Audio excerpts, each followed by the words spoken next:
How is a lumbar puncture done for leukemia? Imagine you're about to have a procedure that helps doctors see if leukemia has reached the fluid around your brain and spinal cord.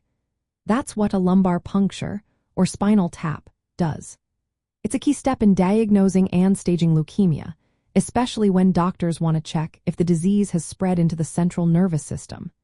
It can also be used to deliver chemotherapy directly into the cerebrospinal fluid to treat or prevent leukemia in that area.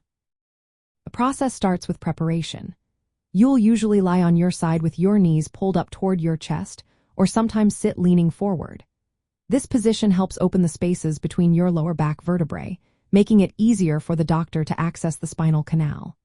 Before the procedure begins, the skin on your lower back is cleaned thoroughly to prevent infection. Then, a local anesthetic is injected into the skin to numb the area, so you won't feel pain during the needle insertion. Once the area is numb, the doctor carefully inserts a very thin, hollow needle between two of your lumbar vertebrae into the spinal canal.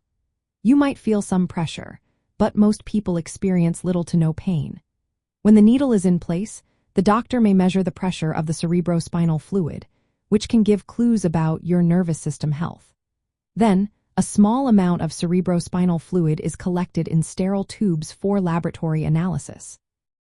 This fluid is examined under a microscope to look for leukemia cells, which helps determine if the disease has spread into the central nervous system.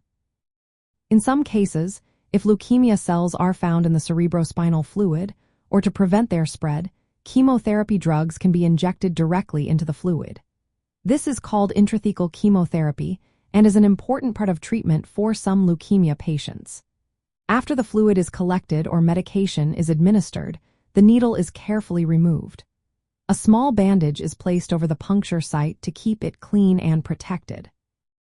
The entire procedure usually takes about 10 to 20 minutes.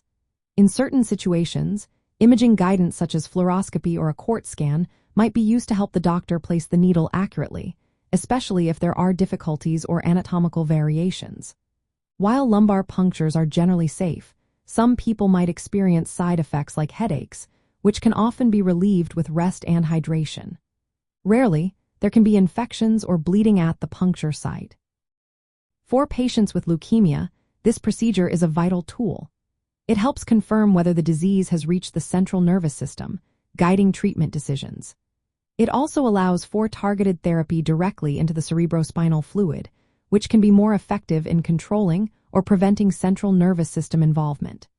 If you're scheduled for a lumbar puncture, it's important to discuss any concerns with your healthcare team and follow their instructions carefully.